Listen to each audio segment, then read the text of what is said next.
Hello, welcome to Juniper Level Botanic Garden, the home of Plant Delights Nursery. I want to point out some pretty highlights of this little vignette in the garden.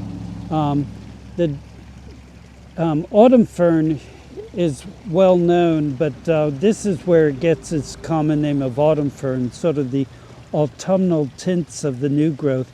And it's sort of at its peak of beauty right now when all the fronds are still young enough to be that gorgeous orangey bronze color.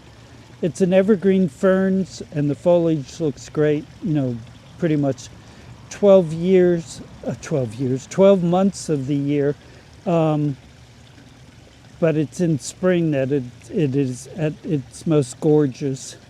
It's backing up to one of the Asian May apples, Podophyllum. This is it's a hybrid one, Podophyllum x plereale, and another hybrid Podophyllum, the one that has the cultivar name of Spotty Dotty.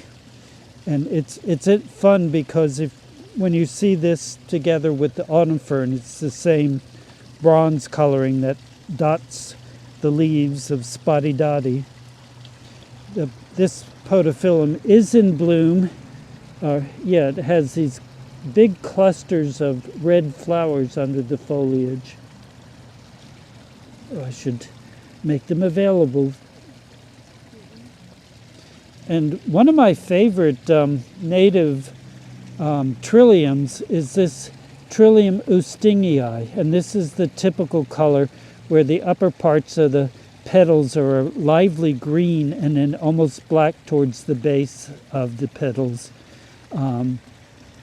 Oostingii might seem like an odd name, but it's not Latin or Greek. It's actually honoring Mr. Oosting, who first described this plant many decades ago, and it sort of didn't get recognized as a valid species until fairly recently, when some taxonomists looked at it again and said, this is a separate species. It's been a very easy and vigorous species in the garden, and indeed this is one that came up on its own by seed amongst this Japanese painted fern.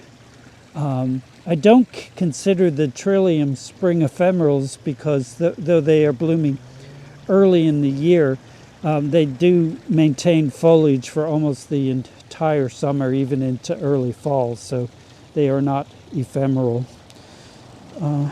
So just a few highlights from this small part of the garden.